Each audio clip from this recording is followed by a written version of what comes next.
ससुराल में काला जादू।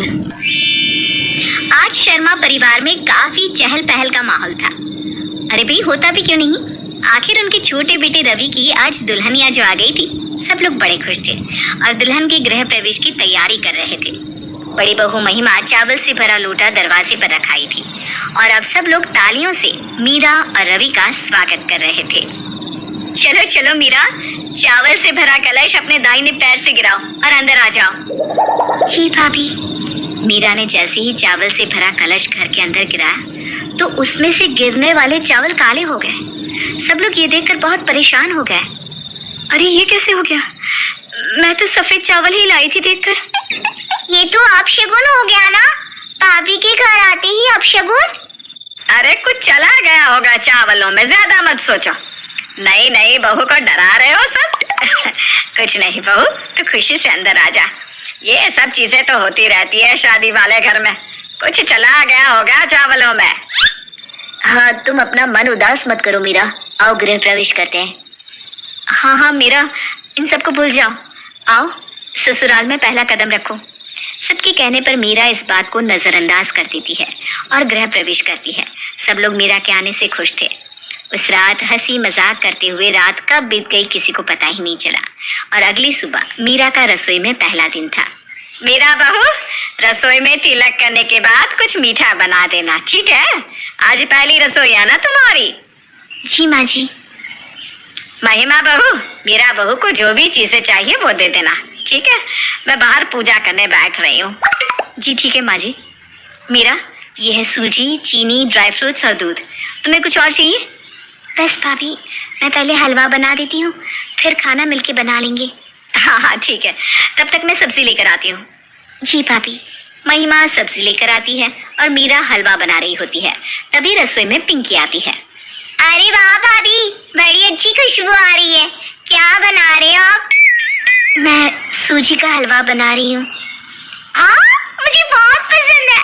इसमें ना थोड़ी किशमिश भी डालिएगा, मुझे बहुत पसंद है। अच्छा, पर किशमिश कहाँ पड़ी है? मुझे नहीं पता। मुझे पता है, मैं डाल देती हूँ। ठीक है। पिंकी ड्रॉअर से किशमिश लाती है और डाल देती है। ठीक है भाभी, मेरा काम हो गया, मैं अब चलती हूँ। काम हो गया? अब मतलब किशमिश डाल दी ना मैंने, तो हो गया ना काम। अच्छा अच्छा ठीक है। पिंकी के जाने के बाद मीरा थोड़ी देर के लिए किचन से बाहर चली जाती है और जब वापस आकर देखती है तो महिमा हलवे में कुछ डाल रही थी। क्या हुआ भाभी? अरे कुछ नहीं मीरा, हलवे में ना मीठा थोड़ा कम लगा। यहाँ सब थोड़ा ज्यादा मीठा खाते हैं ना, तो बस वही डाल रही थी। अच्छा अच्छा ठीक है भाभी, तो अब ले चले हलवा बाहर? सब लोग टेबल पर आ गए होंगे। हाँ बिल्कुल ले चलते। चलो तुम हलवा ले लो, मैं बाकी का खाना ले आती हूँ। मीरा और महिमा ने टेबल पर सारा खाना और हलवा लगा दिया और सब लोग बड़े उत्साह से टेबल पर बैठे हैं। लाओ लाओ जल्दी करो, तुम्हारे हाथ का हलवा खाने के लिए सब लोग तरस रहे हैं। हाँ भाई, और सबसे ज्यादा तो तुम्हारा पति तरस रहा है, देखो तो इसे जरा। हाँ हाँ, मैंने सबके लिए हलवा बनाया है, ये देखिए। मीरा, ये हलवा तो देखो, ये लाल खून जैसा है। ये कैसे हो गया? मैंने खुद बनाया था हलवा और चखा भी था। हाँ, हलवा सही था, मैंने ही तो चीनी डाली थी इसमें। हाँ, मैं भी किशमिश डाल आई थी। ये क्या हो रहा है माँ? जब से मीरा भाभी घर आई है कुछ न कुछ अपशगुन हो रहा है। उस दिन गृह प्रवेश में वो हुआ और आज उनकी पहली रसोई की रस्म भी खराब हो गई। हाँ, अब तो मुझे भी टेंशन हो रहा है माँ जी। अरे पता नहीं ये सब क्यों हो रहा है, मुझे तो लगता है हमारे घर को किसी की नजर लग गई है। हाँ माँ जी, मुझे भी यही लग रहा है। पर ये सब क्यों हो रहा है और कैसे, मुझे तो कुछ भी समझ में नहीं आ रहा। अरे बहू, तुम ना ज्यादा सोचा मत करो, अपना मूड मत खराब करो। हाँ माँ सही कह रही है मीरा, हम करेंगे इस बारे में कुछ, लेकिन तुम अभी परेशान मत हो, ठीक है? हाँ भाभी, आइए बैठिए, हम सब नाश्ता कर लेते हैं साथ में। चलो आ जाओ मीरा, बैठो, साथ में नाश्ता करते हैं। इस हलवे को मैं बाहर फेंक आती हूँ। मीरा जब से घर में आई थी उसके साथ काफी अजीब अजीब सी चीजें हो रही थी, जिसके बाद अब उसे काफी परेशानी हो रही थी। पर इन सब के बीच उसकी मुंह दिखाई की रस्म भी होने वाली थी। उसे शगुन देने पड़ोस की कुछ औरतें आने वाली थी। मीरा बहू, पड़ोस की कुछ औरतें तुम्हारी मुंह दिखाए को आने वाली है। तुम आज शाम तैयार रहना, ठीक है? और कुछ अच्छा सा पहन लेना और श्रृंगार भी अच्छे से करना बेटा। जी माँ जी, मैं अच्छे से तैयार हो जाऊंगी। महिमा और पिंकी, तुम दोनों मीरा बहू को तैयार होने में मदद कर देना। जी माँ जी, ठीक है। शाम को पिंकी और महिमा मीरा की तैयार होने में मदद करने लगी। मीरा, ये क्रीम लगा लो, तुम्हारा चेहरा इससे बहुत सुंदर लगेगा।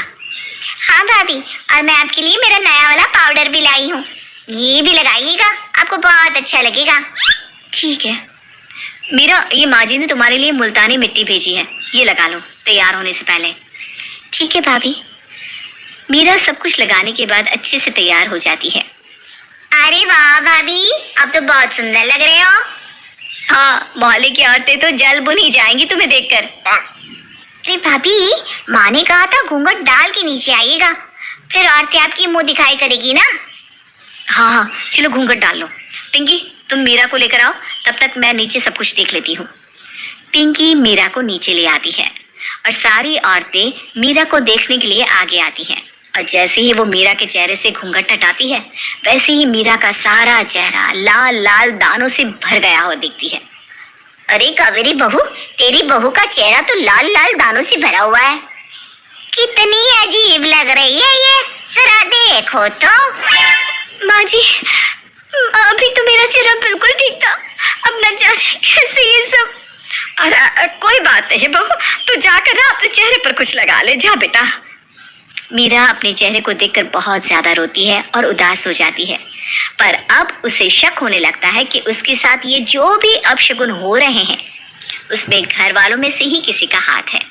पहले महिमा भाभी ने मुझे कुछ लगाने को दिया, उस दिन भी हलवे में उन्होंने चीनी डाली थी।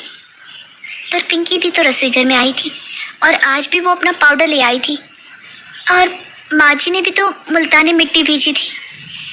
इनमें से कौन हो सकता है जो ये सारी चीजें मेरे साथ कर रहा होगा, या मैं ही कुछ ज्यादा सोच रही हूँ? कहीं मैं कुछ गलत तो नहीं सोच रही हूँ? क्या करूँ, कुछ समझ में नहीं आ रहा। ये सब मीरा का वहम था या सच में उसी के ससुराल में से ये सब चीजें कोई उसके साथ कर रहा था? मीरा अब ये खुद नहीं समझ पा रही थी। मीरा के साथ उसके ससुराल में जो कुछ भी हो रहा था अब उसे परेशान करने लगा था। पहले गृह प्रवेश में अड़चन आना, उसके बाद उसकी पहली रसोई का खराब हो जाना, और आज तो उसका चेहरा ही बिगड़ गया था। ये सब अपने आप तो नहीं हो सकता था।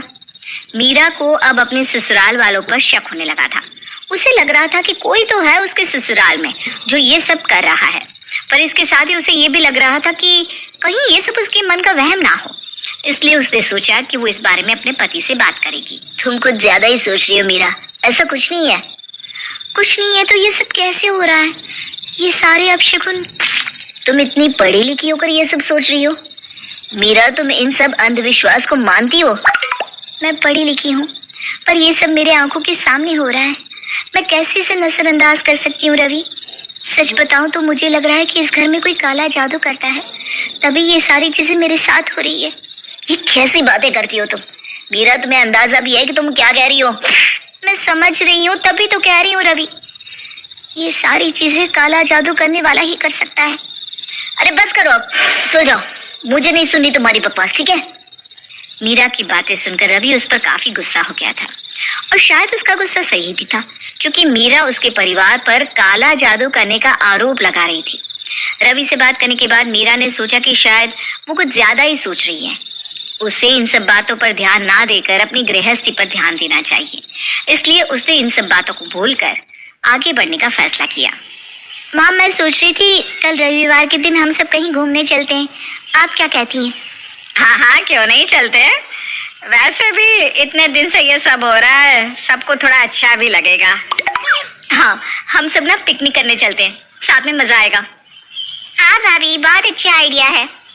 मीरा का आइडिया सुनकर सब लोग अगले दिन पिकनिक पर जाने की तैयारी करने लगे। सब लोग काफी खुश थे, क्योंकि बहुत दिनों बाद घर में आज खुशी का माहौल था। अरे चलो साहब, बस आ गई है। हाँ हाँ, बस आ ही रहे हैं। आज तो बड़ा मजा आने वाला है ना भैया? हाँ बिल्कुल। मीरा कहाँ रह गई? चलो भी मीरा। हाँ हाँ अभी आई। मीरा के बस में चढ़ते ही बस को एक जोर का झटका लगता है और बस हिलने लगती है। ये क्या, मीरा भाभी जब भी आती है ना कुछ न कुछ अपशगुन होता ही है। ऐसा नहीं बोलते पिंकी, चुप रह। हाँ नहीं तो क्या, जब भी ये कुछ करती है काम बिगड़ता ही है माँ। वैसे पिंकी कह तो सही रही है माँ, मीरा जब से इस घर में आई है आए दिन कुछ न कुछ होता ही रहता है। हाँ मैं जानती हूँ, पर इसमें मीरा की कोई गलती नहीं। रवि और मीरा की लव मैरिज है, इसलिए उनकी कुंडलियाँ भी नहीं मिलवाई। मुझे तो लगता है शायद कुंडली में कोई दोष होगा। ऐसा कुछ नहीं है माँ जी, मेरी कुंडली में कोई दोष नहीं है। अब आप तो ऐसा कहेंगे ही ना भाभी, आप खुद ही देख लीजिए कैसे सारी चीजें आपकी वजह से बिगड़ रही है। पिंकी बस बहुत हो गया, हम सब पिकनिक पे जा रहे हैं, सबका मूड खराब मत करो प्लीज। आपको लगता है मीरा भाभी के रहते सब अच्छा होगा? पिंकी चुप हो जा। चलो सब बस में बैठो और कोई कुछ नहीं सोचेगा इस बारे में आगे। हाँ हाँ चलो। सारे लोग बस में बैठ जाते हैं, पर सबकी कही हुई बातें मीरा को बहुत चुभती हैं। पर वो सबका मजा खराब नहीं करना चाहती थी, इसलिए कुछ नहीं कहती। पिकनिक की जगह पर पहुंचते ही सब लोग मजे से झूम उठे। थोड़ी देर खेलने और खाने के बाद मीरा सबके लिए पानी की बॉटल्स ले आती है और सबको देती है। पर जैसे ही सब लोग वो पानी की बॉटल्स खोलते हैं तो पानी खून में बदल जाता है। अरे ये क्या है? ये देखो भैया, पानी खून हो गया है पूरा। मैंने पहले ही कहा था मीरा भाभी के होते कुछ भी अच्छा नहीं हो सकता। हे भगवान, ये क्या हो रहा है हमारे घर के साथ? ये पानी की बोतल्स रख दो सब लोग, मैं दूसरी ले आता हूँ, ठीक है? मैं चलूँ आपके साथ? नहीं, तुम यहीं रुको, फिर कहीं कुछ गलत ना हो जाए। रवि आप भी? मीरा के प्रति सबका नजरिया बदल गया था। अब हर बात के लिए उसे ही दोषित या अपशगुनी माना जाने लगा था। यहाँ तक कि अब रवि भी उसका साथ नहीं दे रहा था। बीच में एक जगह पर बस रुकती है, वहां सामने ही शिव जी का मंदिर था, इसलिए सब लोग सोचते हैं कि वहां दर्शन कराते हैं। सब लोग मंदिर में दर्शन करने जाते हैं और सीढ़ियां चढ़ते हुए कावेरी का पैर मुड़ जाता है। मैं आगे नहीं चल पाऊंगी, तुम सब दर्शन कराओ। ठीक है माँ, आप यहीं बैठिए, हम सब दर्शन करके आते हैं। दर्शन करते वक्त जब पंडित जी ने मीरा को देखा तो उन्हें कुछ आभास हुआ और उन्होंने मीरा के कानों में कुछ कहा। सब लोग हैरान हो रहे थे कि पंडित जी ने मीरा के कानों में क्या कहा। क्या कहा पंडित जी ने? हाँ, और सिर्फ तुमसे ही बात की, हमसे तो उन्होंने कुछ भी नहीं कहा। मीरा बताओ तो क्या कहा पंडित जी ने तुमसे? पंडित जी ने हमारे घर एक पूजा करने को कहा है, ग्रह शांति की पूजा। उन्होंने कहा कि इससे हमारे घर पर लगी बुरी नजर दूर हो जाएगी।